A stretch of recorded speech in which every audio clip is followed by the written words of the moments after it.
जय सिया राम। भरत जी का भगवान श्री राम से मिलन।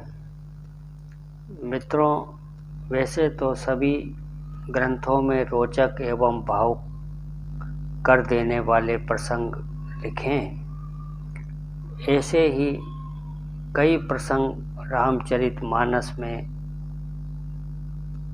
श्री तुलसीदास जी महाराज ने लिखे हैं, जो बड़े मार्मिक और आपकी आँखों और दिल से अश्रुधारा बहा सकते हैं। जैसे माँ शबरी से मिलने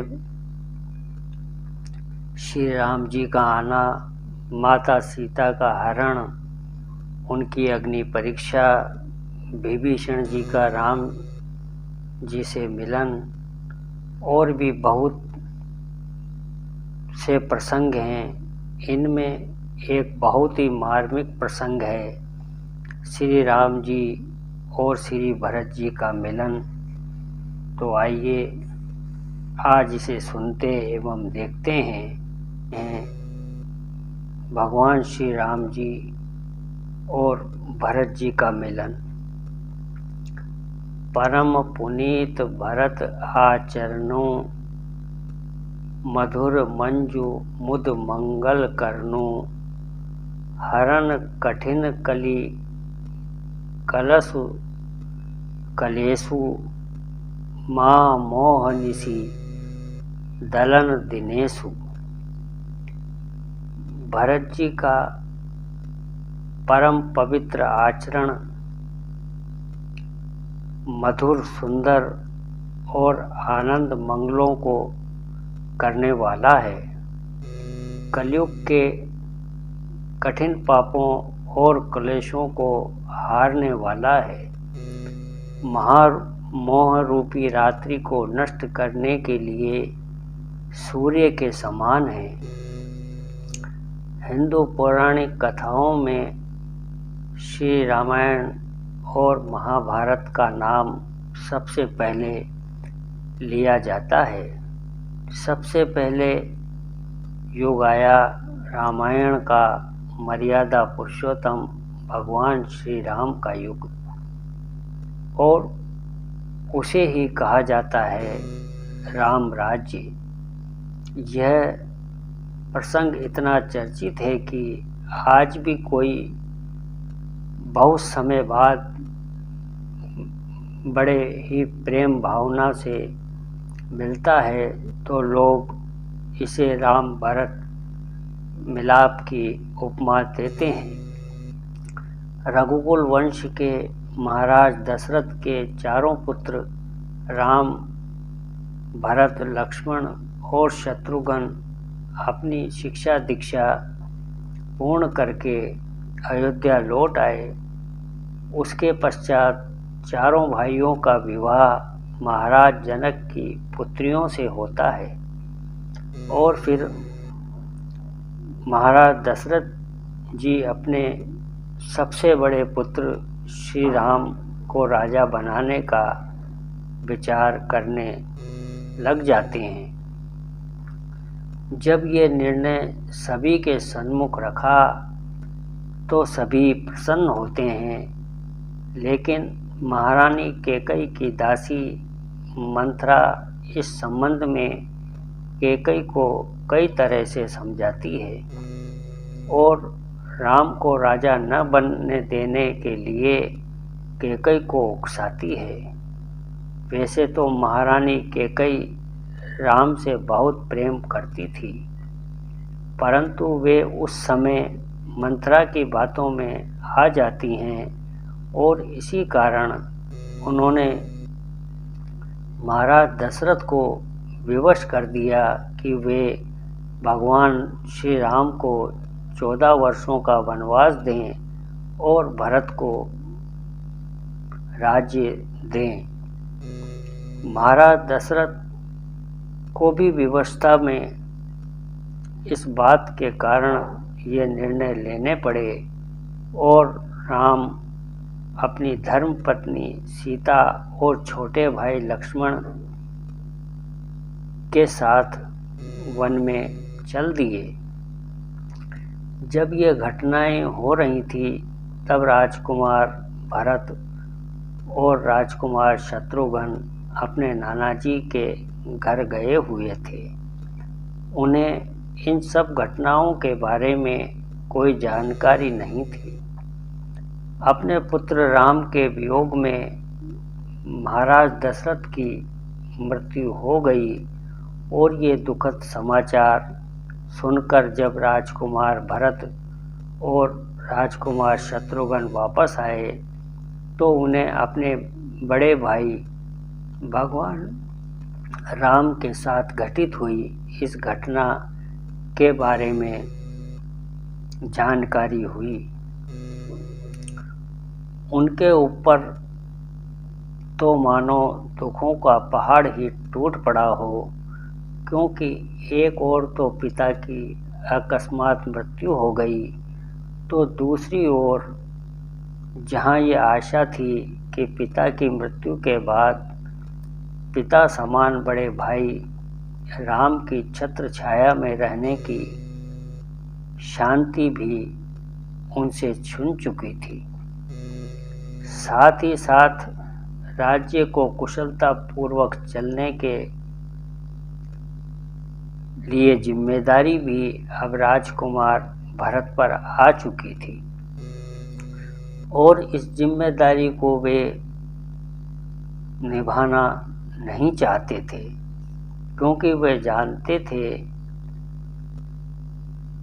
कि अयोध्या राज्य पर अधिकार उनके बड़े भाई राम का है और उनसे ये अधिकार छीनकर माता कैकेयी ने उन्हें ये अधिकार दिलाया है।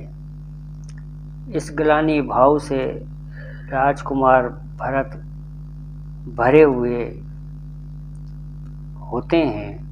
साथ ही साथ वे अपनी माता कैकेयी से भगवान राम के प्रति किए गए उनके दुर्व्यवहार के लिए रुष्ट भी हैं।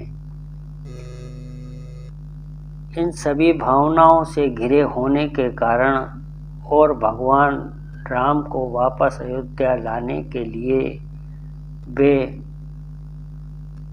अपने बड़े भाई भगवान राम से मिलने का निश्चय करते हैं। राजकुमार भरत का वन आगमन। राजकुमार भरत को यह पता चलता है कि प्रभु श्री राम और अपने छोटे भाई लक्ष्मण और पत्नी सीता के साथ चित्रकूट में ठहरे हुए हैं। तब राजकुमार भरत जी तुरंत ही उनसे मिलने के लिए चित्रकूट की ओर प्रस्थान करते हैं। उनके साथ उनका सैन्य दल भी होता है, क्योंकि वह यह सुनिश्चित करना चाहते थे कि कहीं बड़े भाई राम को कोई क्षति न पहुंचा सके। इसलिए उनकी सुरक्षा हेतु वे सैनिकों को साथ ले जाते हैं। वहीं दूसरी ओर चित्रकूट में भगवान श्री राम, लक्ष्मण जी और माता सीता अपनी कुटिया के बाहर शांतिपूर्वक बैठे हुए थे। तभी उन्हें कहीं से पदचाप और इस कारण धूल उड़ती हुई दिखाई दी। कुछ ही समय में यह ध्वनि तीव्र हो जाती है और तभी कोई वनवासी उन्हें यह आकर समाचार देता है कि राजकुमार भरत अपनी सेना के साथ चित्रकूट पधार रहे हैं और जल्दी ही वे यहाँ पहुँच जाएंगे। यह समाचार सुनकर लक्ष्मण जी बहुत क्रोधित होते हैं और प्रभु श्री राम जी से कहते हैं, जैसी माता वैसा पुत्र। राजकुमार भरत अपनी सेना के साथ आप पर हमला करने आ रहे हैं। वे ये सोचते हैं कि आप वन में अकेले हैं।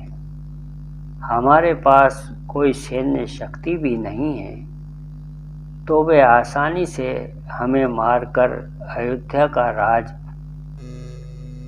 हड़प लेंगे।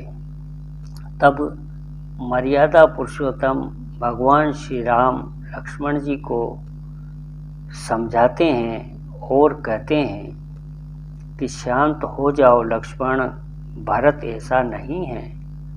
उसके विचार बहुत ही ऊंचे हैं और उसका चरित्र बहुत अच्छा है, बल्कि वो तो स्वप्न में भी अपने भाई के साथ ऐसा कुछ नहीं कर सकता।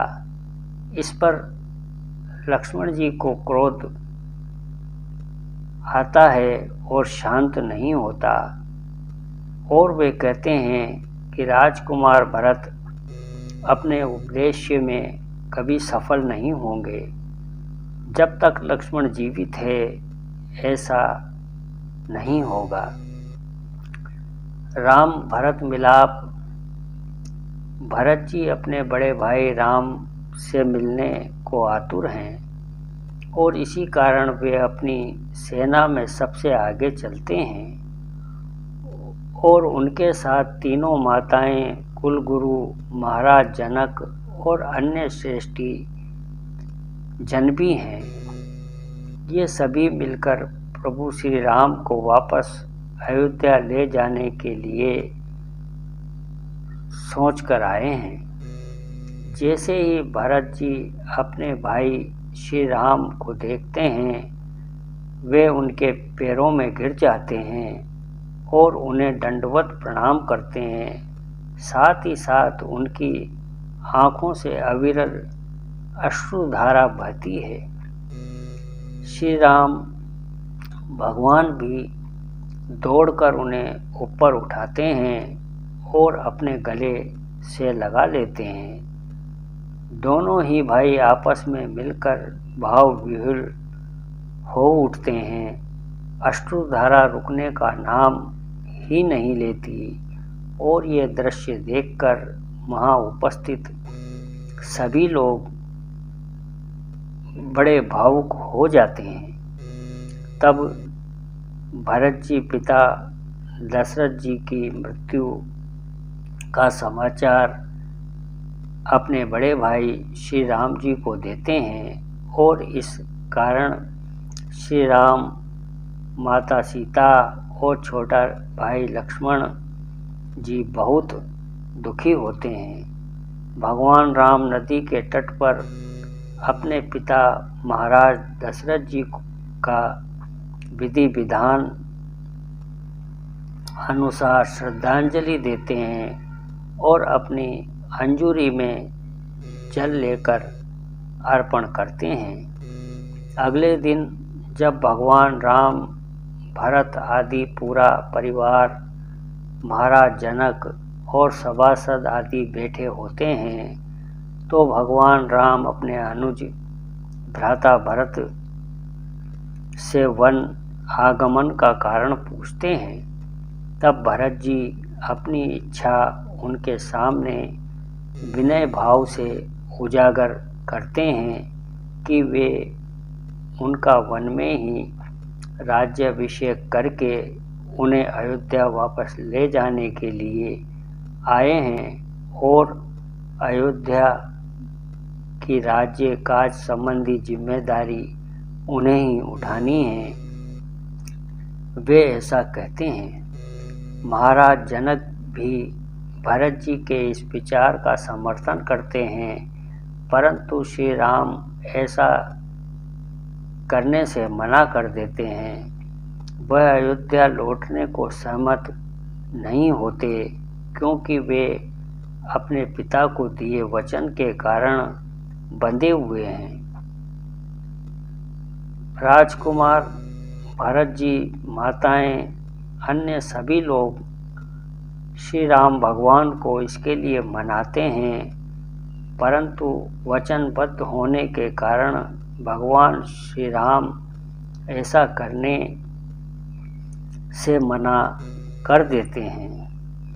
तब राजकुमार भरत जी बड़े ही दुखी मन से अयोध्या वापस लौटने के लिए प्रस्थान करने की तैयारी करते हैं, परंतु प्रस्थान से पूर्व वे अपने भैया श्री राम से कहते हैं कि अयोध्या पर केवल राम का ही अधिकार है और केवल 14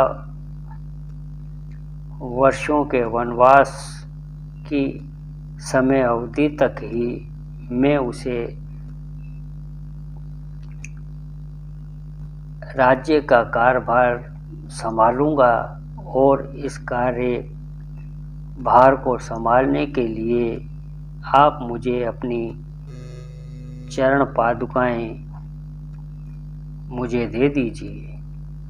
मैं इन्हें ही सिंहासन पर रखकर आपको महाराज मानकर आपके प्रतिनिधि के रूप में 14 वर्षों तक राज्य काज पूर्ण करूंगा, परंतु जैसे ही 14 वर्षों की अवधि पूर्ण होगी आपको अयोध्या लौट आना होगा, अन्यथा मैं अपने प्राण त्याग दूंगा।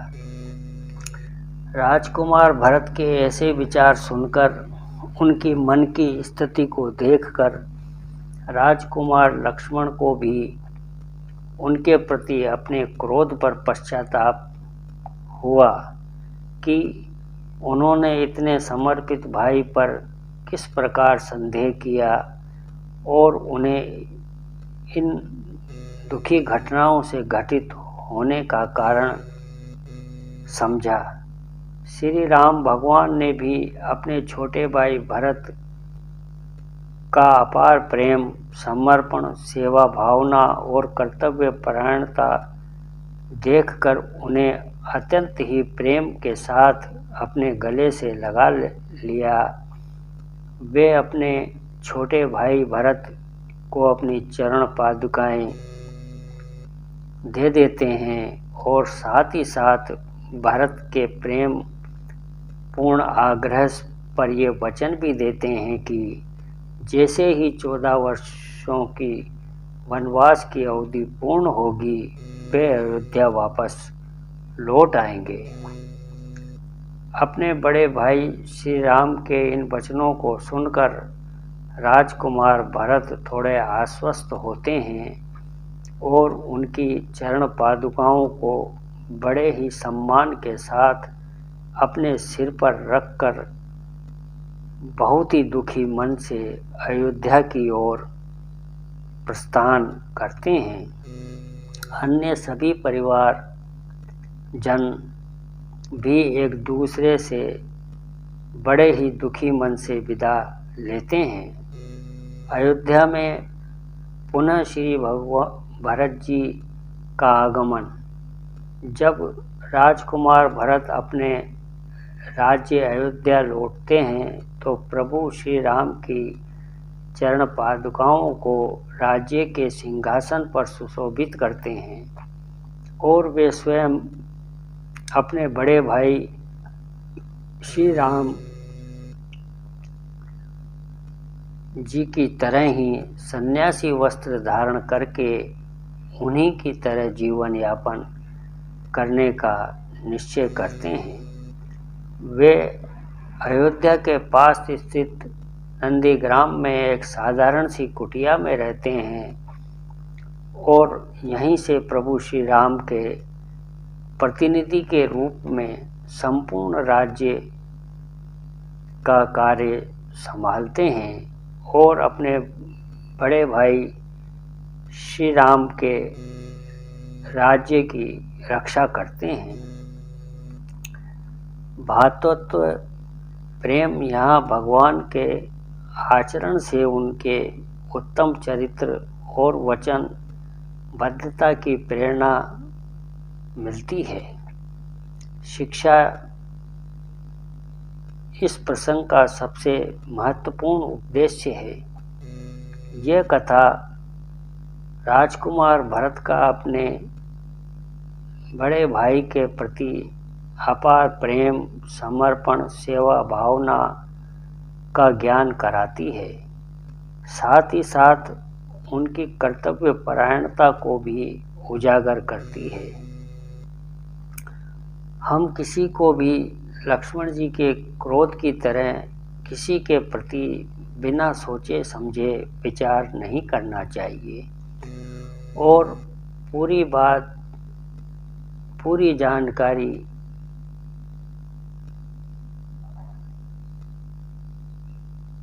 के बिना हम किसी भी बात सत्य न माने। इस बात की शिक्षा हमें इस तरह मिलती है, जैसे लक्ष्मण जी अपने बड़े भाई के प्रति प्रेम दिखाते हैं, परंतु राजकुमार भरत के प्रति ऐसे विचार